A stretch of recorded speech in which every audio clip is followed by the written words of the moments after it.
Hello दोस्तों, आप सभी का स्वागत है इसके टेक्निकल क्लासेस में। तो चल दोस्तों, आज बात करेंगे TG2 न्यू एक्सेप्टेड क्वेश्चंस 2023 और आज का जो कि चैप्टर है यानी कि fundamental of AC system. Fundamental of AC system के सभी MCQ को करेंगे जो इस बार TG2 में पूछा जाएगा। तो आप लोग वीडियो में इन तक जरूर बने रहिएगा। साथ ही साथ नए हैं तो चैनल को सब्सक्राइब करके वीडियो को जरूर शेयर कर दीजिएगा। आज का सबसे पहला प्रश्न दिया हुआ है, इससे पहले आप लोग डिस्क्रिप्शन को जरूर चेक कर लीजिएगा क्योंकि उसमें यानी कि व्हाट्सअप का, टेलीग्राम का, इंस्टाग्राम का, फेसबुक का सभी का लिंक मिल जाएगा। आप लोग सभी को फॉलो कर लीजिए, बारी बारी से सभी पे नोटिफिकेशन मिलता रहेगा। तो चलिए आज का सबसे पहला प्रश्न से स्टार्ट करते हैं। आज का सबसे पहला प्रश्न दिया हुआ है, समानांतर क्रम में दो संधारित्र की कुल धारिता ज्ञात की जाती है। यानी कि समानांतर में कार्य है, किसमें कार्य है? यानी कि समानांतर में कार्य, यानी कि पैरेलल में, ठीक है, समानांतर में। और जब यानी कि कैपेसिटर हो और जब संधारित्र के केस में समानांतर में है तो क्या करना है उसको, यानी कि श्रेणी में यानी कि हमको बनाना है। तो चलिए ऑप्शन पर ए में कार्य यानी कि श्रेणी में दो प्रेरित के समान, ठीक है भाई, ये तो होगा ही। और सी में कार्य यानी बी में कार्य यानी कि समानांतर में दो प्रेरित, तो समानांतर में नहीं होगा। जब यहाँ पर कार्य समानांतर तो यहाँ पे श्रेणी हो जाएगा आंसर वाला, और जब यहाँ पे श्रेणी रहता तो आंसर वाला जो होता है यानी कि समानांतर वाला होता है। तो ये ध्यान रखिए, ये ट्रिक है, ठीक है। तो यानी कि दो संधारित्र कार्य है, उसका कुल यानी कि जो धारिता होगा तो श्रेणी में यानी कि दो प्रेरित के समान होगा, जो कि ए में दिया हुआ है।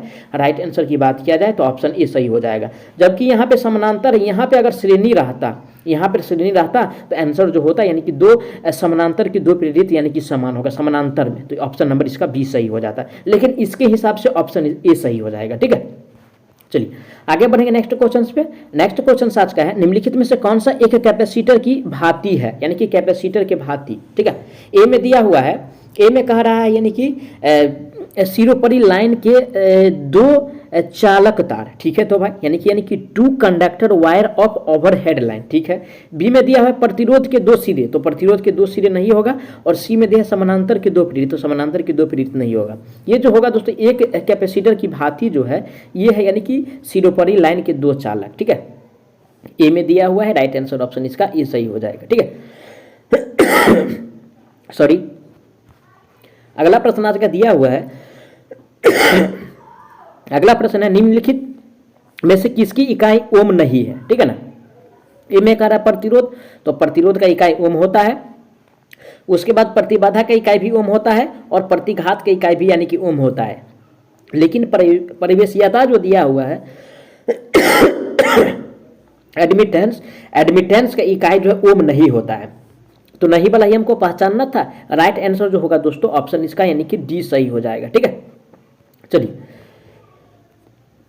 आगे बढ़ेंगे। नेक्स्ट क्वेश्चन है, निम्न में से किस में यानी कि सक्रिय शक्ति खपत होगी जब परिपथ शुद्ध हो? यानी कि सक्रिय वाला कह रहा है, कौन सा? यानी कि सक्रिय वाला, ठीक है। ए में दिया है यानी कि प्रतिरोध, बी में दिया है प्रेरित, सी में दिया है संधारित्र और डी में दिया है यानी कि उपरोक्त में से सभी। तो दोस्तों यानी कि ये जो होता है यानी कि प्रतिरोध के केस में, ठीक है, यानी कि रेसिस्टेंस के केस में यानी कि सक्रिय शक्ति खपत होगा जब, ठीक है, जब परिपथ शुद्ध हो।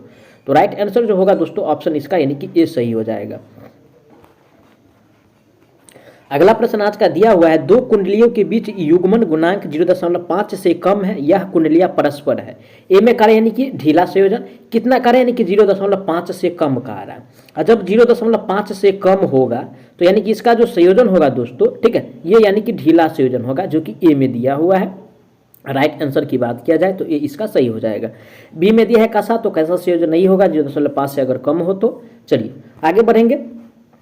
अगला प्रश्न है, समय नियतांक में एक संधारित्र डैश से आवेशित हो जाता है। यानी कि समय नियतांक में, ठीक है, यानी कि समय, ठीक है, नियतांक में, ठीक है, नियतांक में।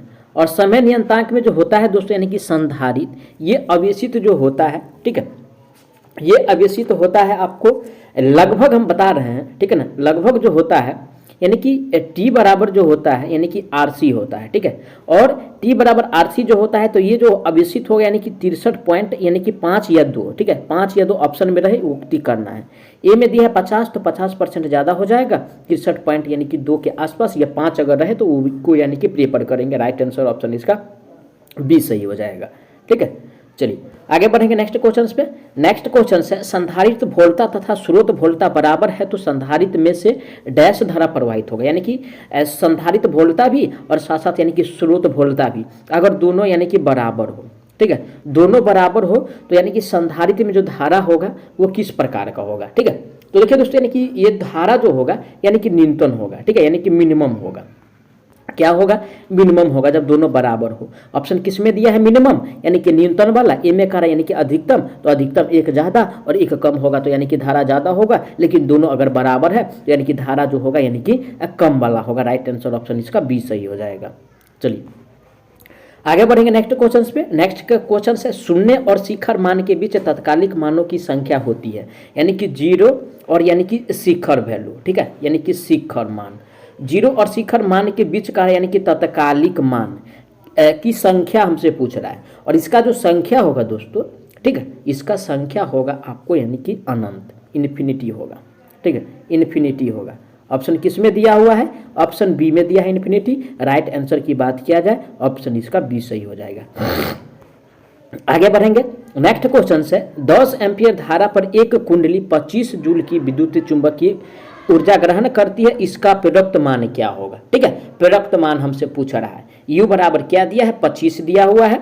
ठीक है, और आई का जो वैल्यू दिया हुआ है दोस्तों यानी कि 10 दिया हुआ है। ठीक है, तो हम जानते हैं ऊर्जा का जो फॉर्मूला होता है यानी कि ऊर्जा बराबर जो फॉर्मूला होता है 1/2 आई LI² होता है। ठीक है, LI² होता है। ठीक है, तो यानी कि 1/2 और गुना में L का जो वैल्यू है ये हमको क्या करना है यानी कि निकालना है। L का यानी कि वैल्यू जो है निकालना है और गुना में जो हो जाएगा यानी कि 10, I का स्क्वायर है तो 10 और बराबर में यानी कि 25। ठीक है, U बराबर जो होता है 1/2 LI² होता है। तो इसको अगर काटते उठते हैं, ठीक है, काट खूट के जो आएगा L का जो वैल्यू आएगा दोस्तों ये आएगा 0 यानी कि 5 हर्ज आएगा। कितना, 0.5 हर्ज आएगा। ऑप्शन किस में दिया है 0.5 हर्ज, ऑप्शन बी में दिया हुआ है। राइट आंसर की बात किया जाए ऑप्शन इसका बी सही हो जाएगा। आगे बढ़ेंगे नेक्स्ट क्वेश्चन पे। नेक्स्ट क्वेश्चन से निम्नलिखित में से कौन सा एक ध्रुवित कैपेसिटर है। ठीक है, यानी कि ध्रुवित कैपेसिटर। और दोस्तों यानी कि ध्रुवित कैपेसिटर हमसे पूछ रहा है। और जो ऑप्शन ए में दिया है इलेक्ट्रोलाइट, ठीक है, इलेक्ट्रो यानी कि लाइट जो दिया हुआ है या इलेक्ट्रोलिटिक जो दिया हुआ है, ठीक है, ये जो है यानी कि ध्रुवित कैपेसिटर है। राइट आंसर ऑप्शन इसका ए ही सही हो जाएगा। कौन सा, ए ही सही हो जाएगा इसका।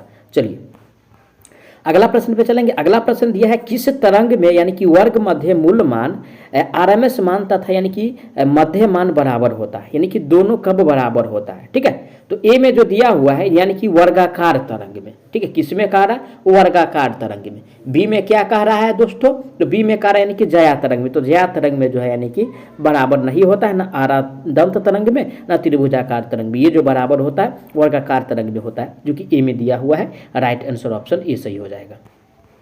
अगला प्रश्न आज का दिया हुआ है श्रेणी क्रम में संयोजित दो कुंडलियों एक दूसरे का विरोध फ्लक्स उत्पन्न करती है, इनका कुल प्रोडक्ट होगा। ठीक है, तो इनका जो कुल प्रोडक्ट होगा यानी कि L1 और प्लस में L2। और विरोध वाला कह रहा है कि इसका क्या कह रहा है, विरोध वाला, तो यानी कि -2m लगा दीजिए। यही ये फॉर्मूला हो गया। ऑप्शन नंबर किस में दिया हुआ है, ऑप्शन बी में दिया हुआ है। राइट आंसर की बात किया जाए ऑप्शन इसका यानी कि बी सही हो जाएगा। ठीक है, चलिए आज का अगला प्रश्न है AC वोल्टेज से जुड़े एक शुद्ध संधारित्र में 50 वाट शक्ति की खपत होती है, इसका कारण है, यानी कि कारण बताना है। ए में दिया हुआ है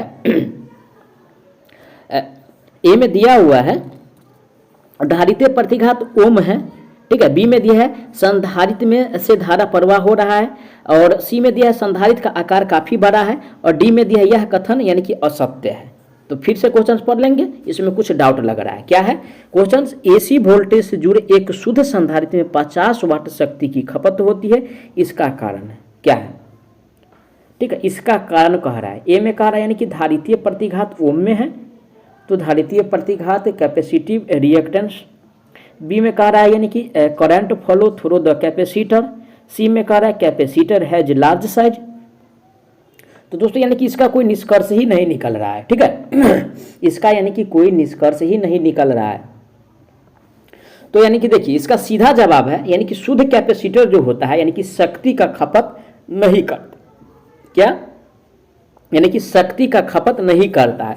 और क्वेश्चन से में कह रहा है यानी कि शक्ति का खपत। ठीक है, कोई भी जो कैपेसिटर होगा दोस्त, ये जो है यानी कि शुद्ध यानी कि संधारित्र जो होगा ठीक है, यानी कि कैपेसिटर जो होगा वो शक्ति का खपत नहीं कर सकता है। ठीक है, ओनली फॉर ये जो है यानी कि रिएक्टिव पावर परिपथ को यानी कि अपने सर्किट में, ठीक है, यानी कि रिएक्टिव पावर को ही क्या करेगा वो यानी कि खपत करेगा। तो ये तो कह रहा है यानी कि शक्ति का, तो शक्ति का खपत नहीं करेगा, इसलिए यानी कि यह जो कथन है यानी कि असत्य है। ठीक है, तो राइट आंसर ऑप्शन इसका डी सही हो जाएगा। देखिए क्वेश्चन थोड़ा यानी कि घुमा के था, वही है कि समझना है, पैटर्न को फॉलो करना है, किस प्रकार का क्वेश्चन है। चलिए आगे बढ़ेंगे नेक्स्ट क्वेश्चन पे। नेक्स्ट क्वेश्चन एक जाया तरंग में ढलान स्थित होता है, किसमें करा यानी कि जाया तरंग में। और देखिए दोस्तों यानी कि जाया तरंग की बात है और वो भी ढलान का, तो 0 से पहले यानी कि क्या होता है यानी कि 90 यानी कि बढ़ जाता है। ठीक है, और उसके बाद 90 से दोस्तों यानी कि 90 से 180 क्या होता है यानी कि घट जाता है।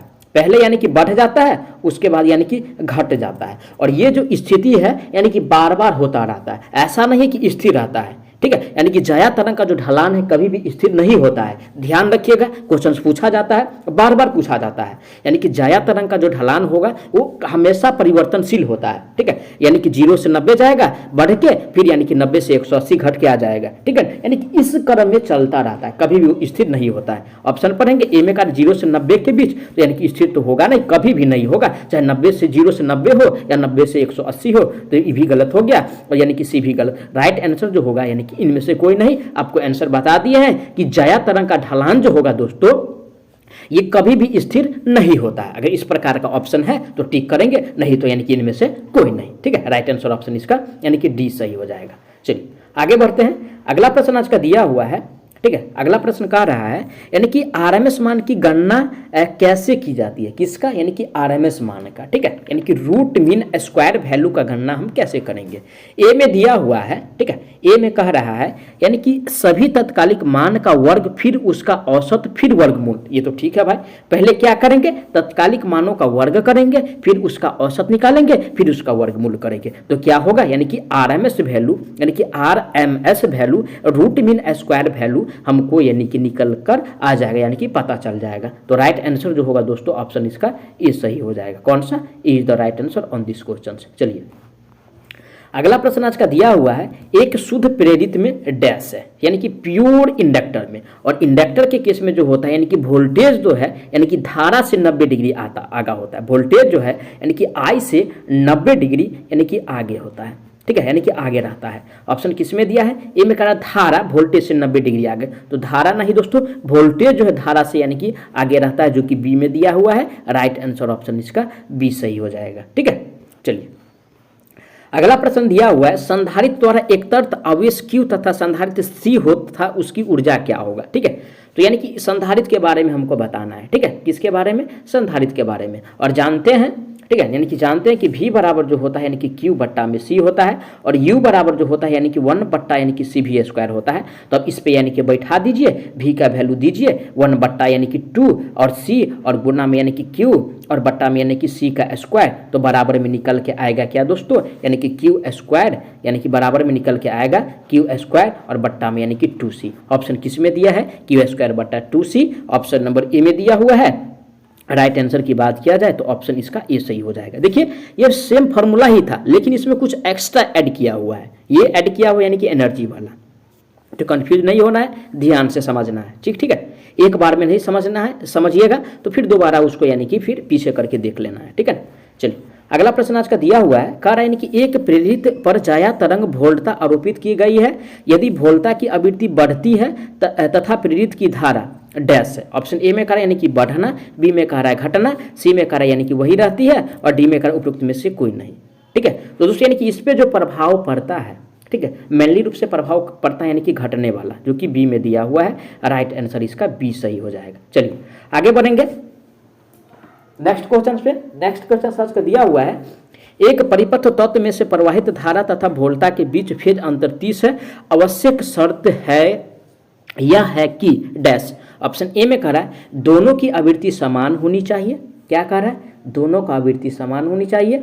बी में कह रहा है दोनों का शिखर मान बराबर, तो शिखर मान नहीं यानी कि इसका फ्रीक्वेंसी जो है दोस्तों यानी कि फ्रीक्वेंसी, ठीक है, यानी कि फ्रीक्वेंसी यानी कि समान होना चाहिए।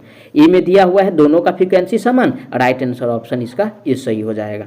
चलिए आगे बढ़ेंगे नेक्स्ट क्वेश्चन आज का दिया हुआ है, ठीक है, नेक्स्ट क्वेश्चन आज का दिया हुआ है, एक संधारित्र की ओममापी से जांच करते समय यदि मापी का पाठ्यांक डैश हो तो संधारित्र उत्तम अवस्था में है। यानी कि क्या होगा जो संधारित्र यानी कि उत्तम अवस्था में हो।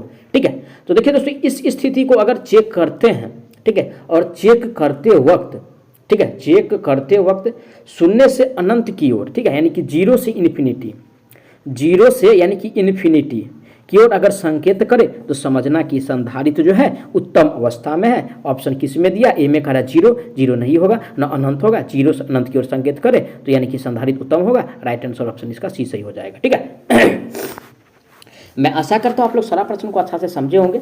अगर कोई भी प्रश्न में किसी प्रकार का डाउट है तो प्लीज़ आप लोग उसके लिए कमेंट कीजिएगा, आपको जवाब बहुत जल्द मिलने वाला है। साथ ही साथ नए हैं तो चैनल को सब्सक्राइब करके वीडियो को शेयर कर दीजिएगा अपने दोस्तों तक। तो चलिए मिलते हैं नेक्स्ट पार्ट में, तब तक के लिए जय हिंद।